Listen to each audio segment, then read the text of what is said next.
Bon matin tout le monde, je suis extrêmement heureux aujourd'hui parce que je rencontre un biologiste trappeur qui s'appelle Philippe. Donc bonjour Philippe, merci de m'accueillir avec toi et de m'amener dans le bois pour que je puisse découvrir un peu c'est quoi la trappe au Québec. Donc on va passer un bout de la journée ensemble. On s'en va aujourd'hui dans tes spots à castor. Exact. On va relever des pièges, puis par la suite on va peut-être poser d'autres pièges tout dépendamment du territoire et autres. Donc, moi, je suis extrêmement excité, gang. Il y a peut-être aussi Vison, Marc? Peut-être vison, hein. Fait que, on va voir peut-être des captures de vison, peut-être des captures de castor. Mais chose qui est sûre, on va avoir du fun, on va se mouiller, puis on va être dans le bois. Ben correct, moi ça me plaît, c'est un planning excellent dans mon cas. Fait qu'on se fait une petite interview tantôt, là on rentre dans le bois pour savoir lever les pièges. Let's go! Yes! T'as combien de pièges dans le secteur ici au complet, total? 6 pour le castor, puis 2 pour le vison. Quand même.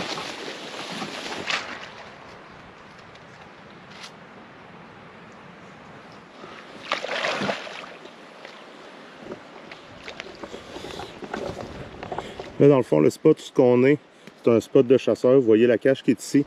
Donc, il y a des gens qui viennent chasser l'orignal ici, puis qui ont averti Philippe qu'il y avait des castors dans le coin pour que Philippe vienne les trapper. Donc ça, c'est du travail d'équipe aussi qui se fait vraiment sur le terrain, sur le territoire. Parce que le chasseur qui est là se fait inonder sa cache. Donc, si c'est inondé, il ne peut plus venir chasser. Donc, travail d'équipe, le trappeur vient trapper, qui donne un coup de main au chasseur. C'est ça aussi la trappe, gang. Donc, Phil, on a une bonne nouvelle? Oui, on a une capture, on a un castor qui a été pris. Yes, sir, on s'en va voir ça. Ah oui, on le voit bien comme il faut. Regardez sur le dessus de l'eau, là. Juste là.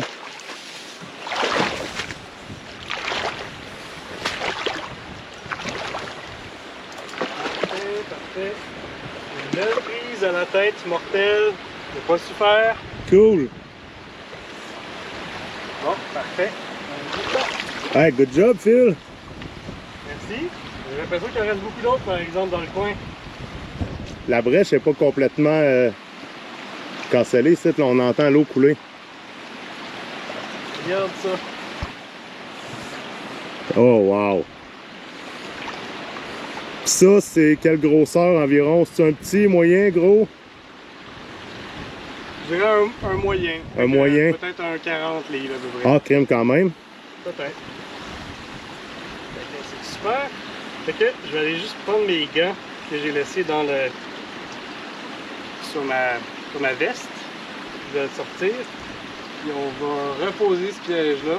Ouais, parce que clairement, c'est un spot qui va marcher. Ouais.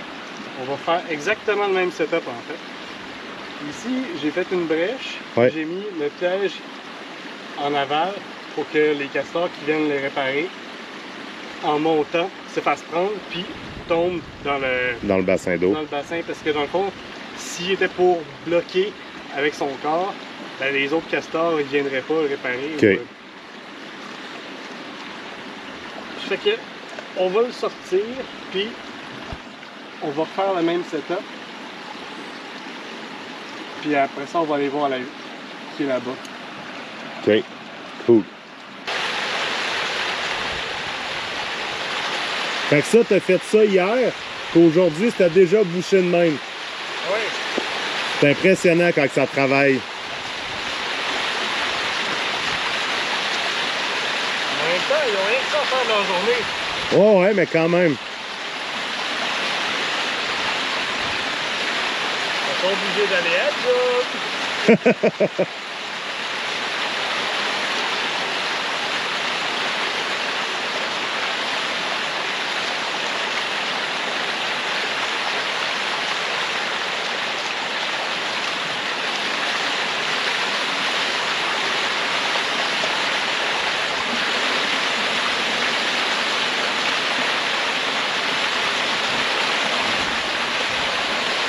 C'était comme ça quand je l'ai laissé hier.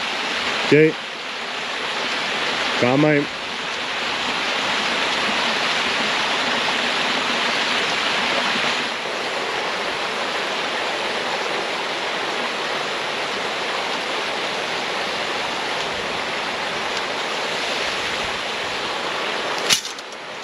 Tu sais, je te vois manipuler ça, il faut quand même être prudent en tabarouette, là, parce que c'est puissant, ces pièges-là. Il faut tout le temps regarder tes safety. Sur les deux côtés ici, il y a des petites barres qui servent à bloquer les springs. OK. Et quand tu actives ça, là, c'est là que ça décolle. Il faut tout le temps que tu aies l'œil là-dessus.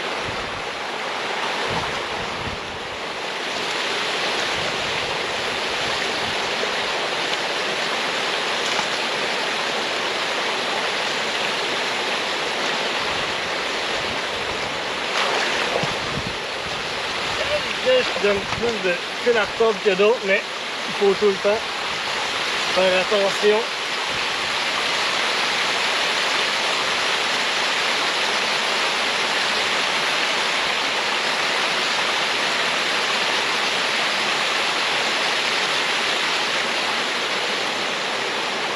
Ah, là c'est beau. Ah, ok. C'est beau. Fait que dans le fond, lui, quand il vient se pogner la tête dans les deux tiges dans le milieu, ça déclenche le ressort, ça fait que ça referme. C'est ça. Puis ça y casse le cou en fait. OK. Et c'est une mort Assez rapide. vraiment rapide. OK.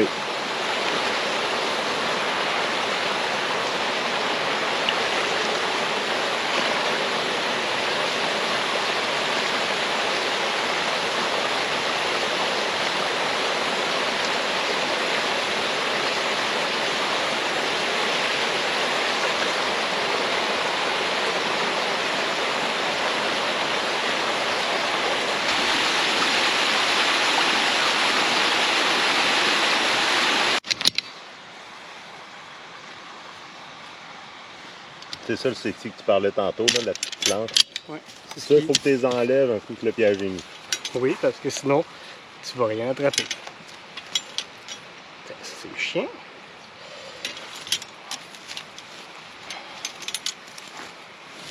Là, on fait une pression sur le frame, s'assurant que les safety restent bien alignés.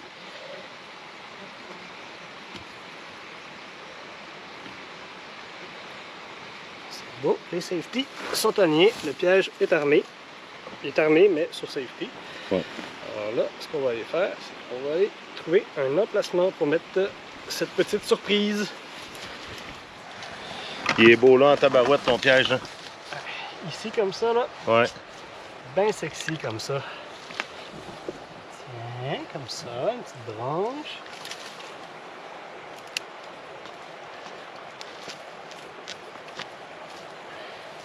Branche, c'est-tu la stable? Quand même.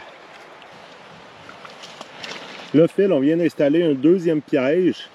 Celui-là, on est clairement dans une traîne naturelle pour le castor qui va descendre, venir chercher des bio, venir porter des bio par le trou ici. Mais on a un embranchement de deux trails qui amènent vers le trou d'eau. Puis là, toi, tu viens mettre un leurre. Explique-nous un peu c'est quoi le leurre que tu mets. Le leurre, c'est un concentré de glandes de castor, de résine, d'huile d'anis, puis ça s'achète commercialement. Puis, ce que ça fait, dans le fond, c'est que ça va chercher la fibre territoriale des castors, parce que les castors tolèrent pas du tout les intrusions sur leur territoire de castor des autres colonies. Okay. Puis ça, c'est fait avec les glandes de castor qui viennent. Probablement pas de cette colonie-ci. Ouais, donc ennemi du castor qui, lui, va vouloir venir défendre son territoire, puis venir voir c'est qui l'intrus. Exactement. Fait que ça, c'est une pâte. Dans le fond, ça ressemble à une pâte. Et là, oups, le castor va venir sentir ça. Ça le met vraiment hors de lui, ça. OK. C'est pour ça qu'on installe ça de l'autre côté d'un piège. De façon générale, une fois qu'il sent ça, le piège, il pense plus du tout. Il fait juste foncer droit devant lui comme un train. Puis l'odorat d'un castor, je suppose que pour ça sentir une petite motte de même, il doit quand même avoir un odorat assez bien développé. Oui, effectivement. Surtout pour ce genre de glande-là. Okay. Tout ce qui reste à faire maintenant, c'est armer le piège. Parce que si on part sans l'armer, ça attrape rien. On va voir la fou. C'est beau. On peut même, des fois, là, quand on veut un petit peu plus de réalisme, on peut aller amener de la boue ici aussi. Parce que les castors, eux, ils aiment ça jouer dans la boue. Puis ils aiment ça avoir des trails qui sont boueuses. Puis, bon, en fait, ça doit juste être plus Ça doit juste être plus confortable pour leur petit ventre. Fait que on peut mettre un petit peu de boue à la base du piège comme ça, juste pour dire qu'il y a eu de l'action ici, pour dire hey, il y a un autre castor qui est passé, qui a fait quelque chose, puis ça sent fort, ça sent les glandes. Fait que le castor, il va venir ici, il va être vraiment à l'envers. Puis là, c'est là à ce moment-là où il fera pas attention, puis il va se faire prendre. Il va se faire pogner dans le piège. Alors, cool. Next. Merci Phil pour les explications. Ça fait plaisir.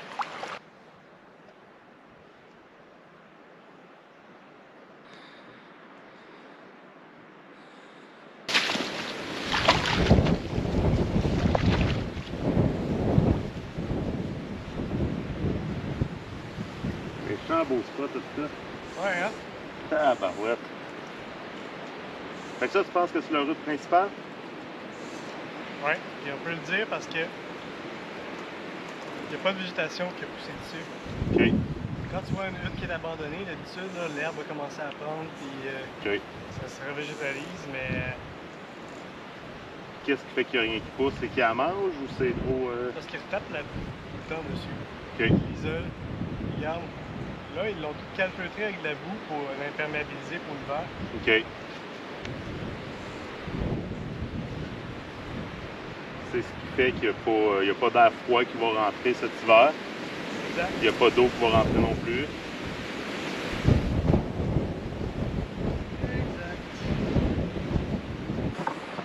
Bon Phil, ici on a vraiment un beau spot. Explique-nous c'est quoi.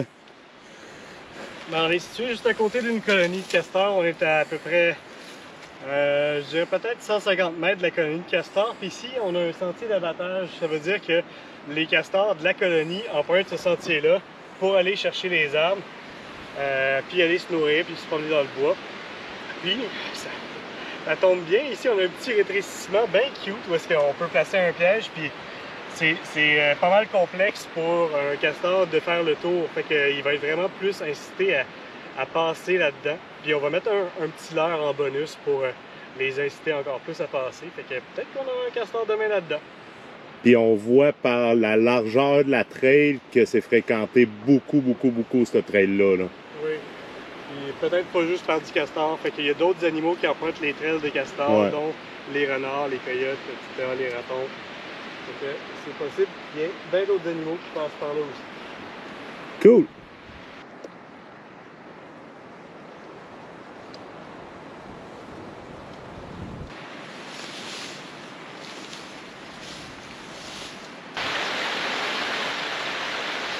Donc tout le monde, vous nous voyez tout tantôt, c'est avec Philippe. Philippe qui m'a amené sur un de ces territoires de trappe aujourd'hui, me faire vivre l'expérience de la trappe au castor. Première fois de ma vie, je vis ça. Toi, tu n'es pas à ta première année. Qu'est-ce qui t'a attiré, Phil, de un, t'es biologiste. Fait qu'est-ce qui a attiré un biologiste à venir dans le bois pour venir faire de la trappe? J'ai envie de passer du temps dehors. Fait que c'est surtout ça. La trappe commence à une période où est-ce que toutes les autres activités pour aller dehors cessent. Fait que c'est souvent la fermeture de la chasse au gros gibier.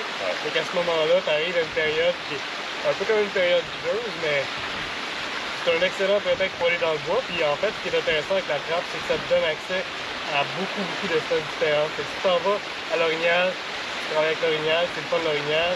Mais quand tu t'en vas trapper, tu peux trapper les castors, les bisons, la martre, le renard, le loup, le coyote, le lynx, l'ours, ben ouais. Tu peux apprendre sur tellement d'espèces différentes, fait que ça te donne accès à plein d'espèces auxquelles on n'a pas accès. On ne connaît pas beaucoup non plus. Ben non.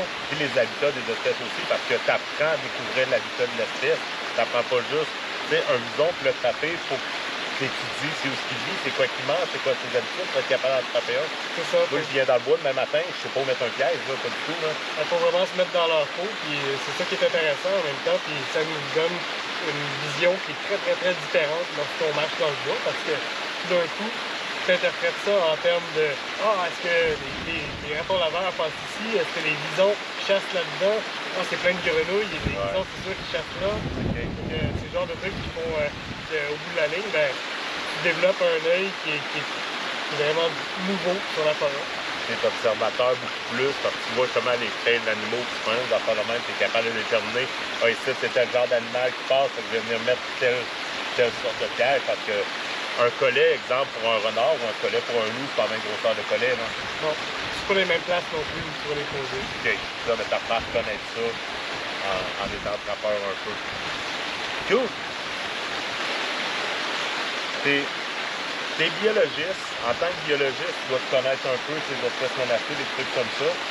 C'est quoi les causes principales qui fait que la détérioration d'habitat ou des trucs comme ça? C'est-tu vraiment beaucoup de la prédation, présence humaine?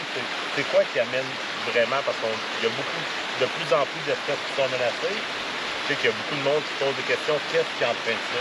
Ben, dans le sud de la province, si tu regardes le sud du Québec par vue satellite, ben, ce que tu vois beaucoup, c'est des champs. Ouais. Tu vois des champs, tu vois des villes. Fait que dans le sud de la province, c'est surtout ça. Okay. Dans le nord, c'est beaucoup de la foresterie et les mines. Okay. Fait que dans le fond, les enjeux que les espèces vivent, ben, ça dépend d'où est-ce qu'ils sont. Fait que, puis comme on a beaucoup d'espèces dans le sud de la province, ben, souvent ça va être surtout l'agriculture, puis le développement, puis tout ce qui va mener, c'est le drainage des milieux humides, puis le fait de couper les forêts qui restent. Fait que, il y a beaucoup d'activités, puis ça dépend vraiment de où t'es, parce qu'il n'y a pas vraiment d'agriculture dans le nord. Non.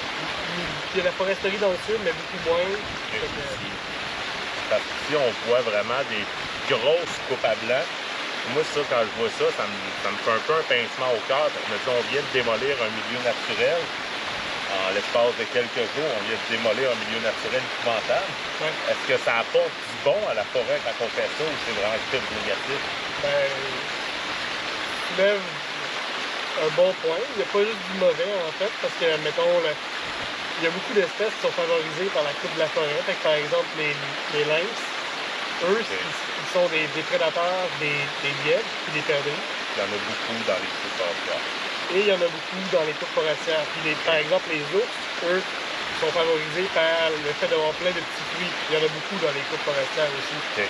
Les loups, eux, ils ont de la facilité à se déplacer quand le bois a été coupé ou quand il y a des chemins forestiers. Ouais. Fait que le loup a beaucoup de facilité. Par exemple, le caribou, lui, il a de la misère.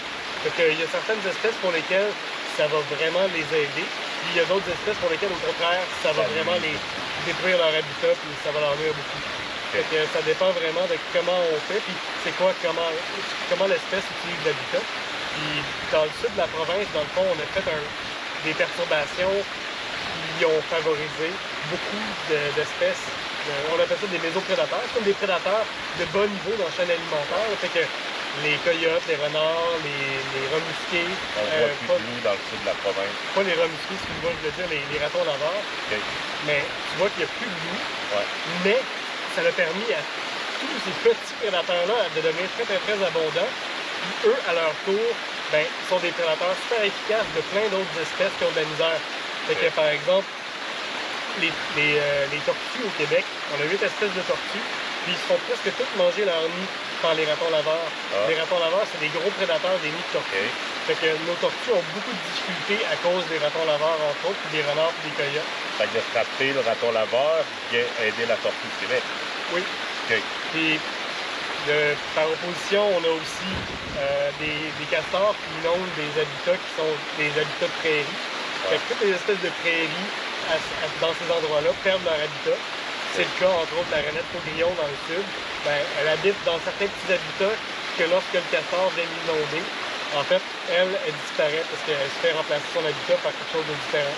Donc, elle vient plus vers cet habitat-là, c'est le castor qui s'en relève à cette partie-là. C'est ça. Fait que, il y a un paquet d'espèces qu'on trappe, dont l'abondance dans le sud de la province cause des problèmes à des espèces qui sont en déclin. Okay. Fait que la trappe, c'est pas juste viens tuer un animal. Il y a vraiment un travail qui peut être fait en background. J'arrive sur un territoire, je vois qu'il y a beaucoup trop de prédateurs versus ce nombre de proies. Fait que là, je vais aller faire de la trappe pour frapper le prédateur et non pas pour aller frapper la proie. Fait que tu essaies d'aller créer un équilibre aussi là-dedans. Hein. C'est ça. Puis de façon générale, tu veux aussi, c'est rare que tu veux vraiment exterminer le prédateur non plus, parce que comme trappeur, tu veux qu'il y en ait un peu tout le temps. Fait que tu sais, tu veux tout le temps t'assurer que tu fais un prélèvement que tu vas pouvoir garder qui va être soutenable, parce que comme ça te permet de garder ton spot, puis ça te permet de garder un équilibre en même temps avec les pressions gosse les écosystèmes. Avec la pression de chasse aussi qu'il peut avoir justement pour la proie versus le prédateur qui n'est pas chassé. C'est ça. Ah, cool, c'est intéressant. Merci. Merci pour les précisions. Qu'est-ce que ça prend? Qu'est-ce qui fait qu'un trappeur va être un bon trappeur?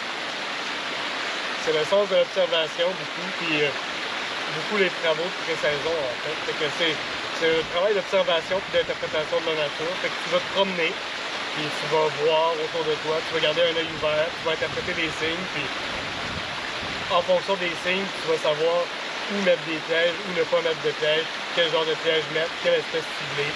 Fait que c'est vraiment une question d'observation puis d'interprétation de la nature. Est-ce que tu travailles avec des caméras de chasse pour t'aider dans tes protections?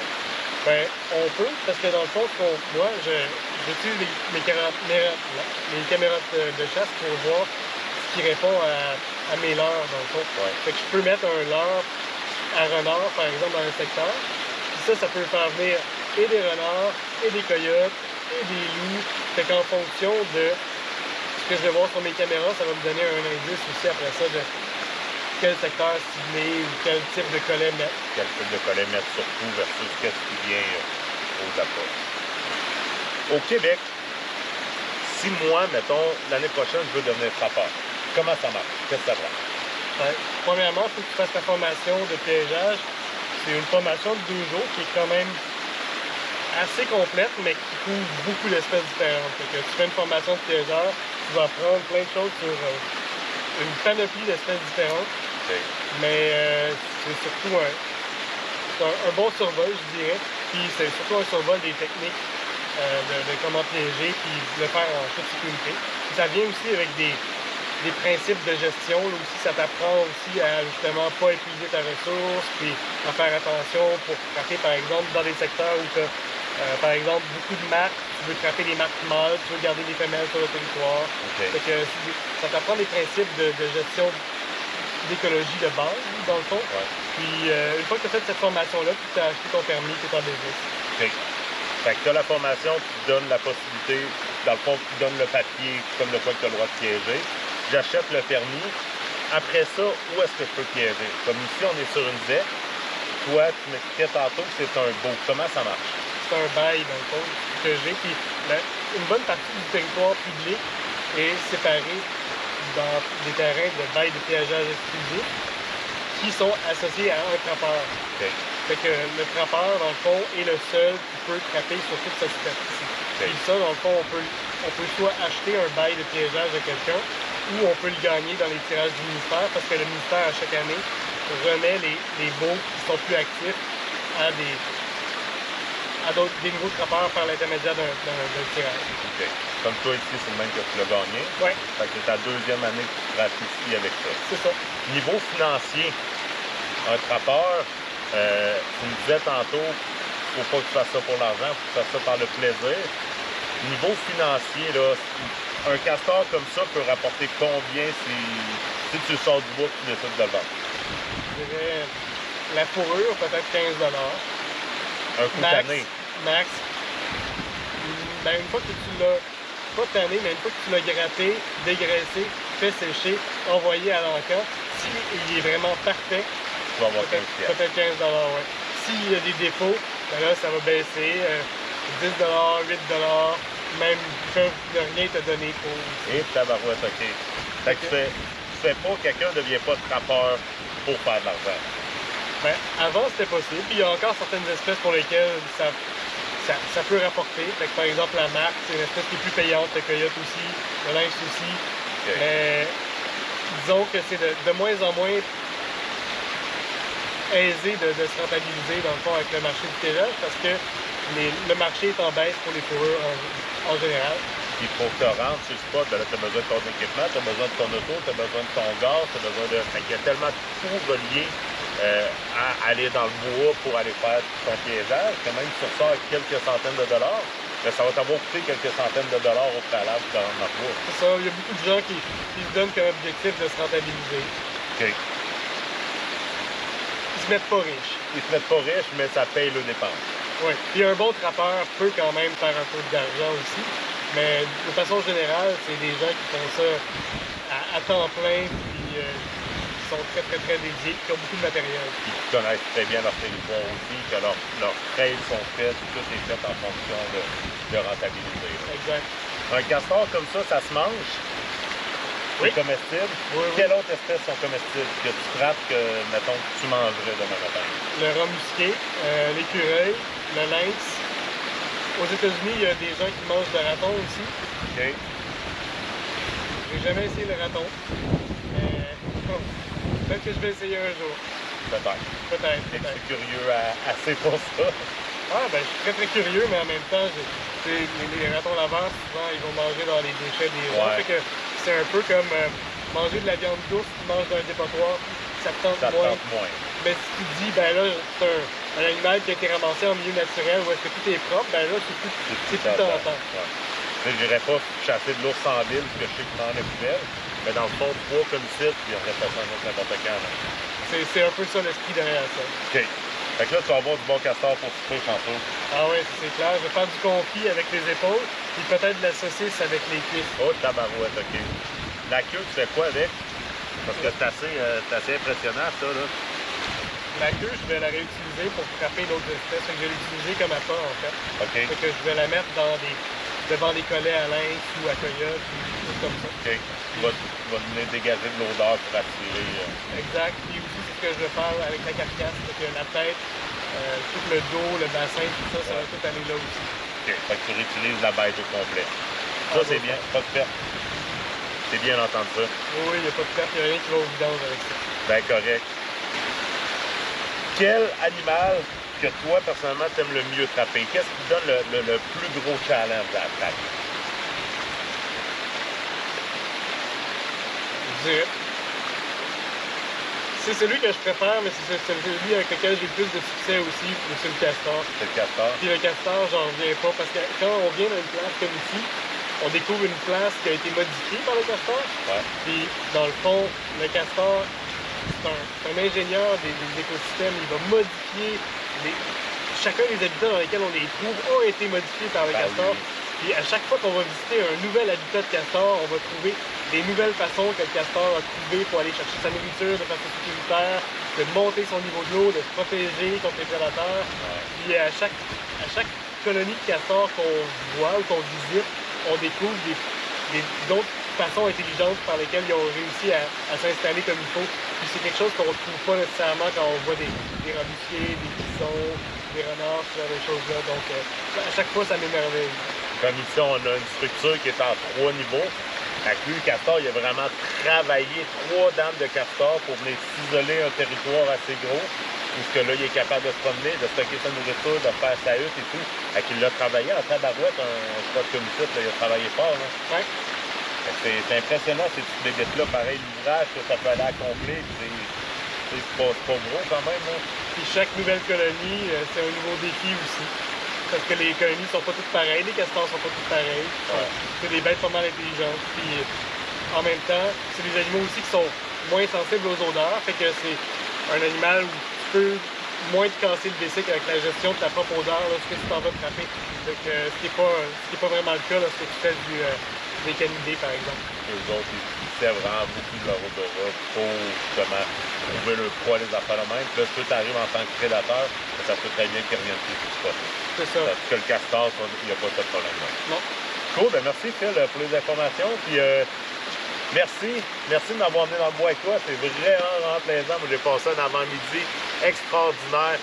On a découvert un super beau territoire. J'aurais aimé ça pouvoir passer plus de temps avec toi, puis vraiment explorer d'autres milieux, des affaires de même, mais déjà d'avoir passé un avant-midi avec toi, de vivre ta passion avec toi, puis de te voir les petits yeux qui brillent quand tu installes tes pièges, puis comment tu y vas avec tes techniques, j'ai vraiment aimé ça. Avec un gros merci d'avoir accepté de me prendre avec toi, c'est super gentil. Ben, merci, j'espère que tu vas revenir avec moi. Ben, c'est clair, on va se trouver du temps, puis on va se trouver une fin de semaine que je puisse revenir, puis ce qui se passe l'automne, ça sera l'ours le printemps prochain ou quelque chose, mais c'est de venir dans le bois avec quelqu'un qui connaît ça, qui aime ça, qui est passionné, puis tu as beaucoup à m'apprendre aussi, parce qu'en tant que biologiste, tu connais ça. Moi, en tant que triple de bois, j'aime aller dans le bois, j'aime me promener, mais je suis pas biologiste, je peux pas perfectionner là-dedans. Mais même comme biologiste, je vais te dire que juste de te promener dans le bois, tu réapprends la modestie parce que parce que tu vois que sur la réalité terrain, c'est tout le temps différent, tout le temps un nouveau défi. Ouais. Fait que même si tu t'en vas à l'école là-dedans, tu vas toujours trouver des affaires nouvelles à apprendre et à découvrir. Puis tu vas être comme un enfant d'un magasin de bonbons. C'est exactement ça qu'on a fait aujourd'hui. On était des enfants qui se promenaient dans le bois avec nos pièges. Avec un gros merci, Phil. J'espère à la maison que vous avez aimé l'entrevue, que vous avez aimé le petit vidéo que je vous ai présenté. Si oui, n'hésitez pas à liker, partager, puis bien sûr de vous abonner à ma chaîne. Puis vous allez sûrement revoir Phil dans une couple de vidéos éventuellement, là, parce que je veux revenir dans le bois avec ce gars-là, c'est vraiment super. Ciao, bye gang, un gros merci. Salut! Yes! Oh, cool! Plaisant? Oui, c'est fun!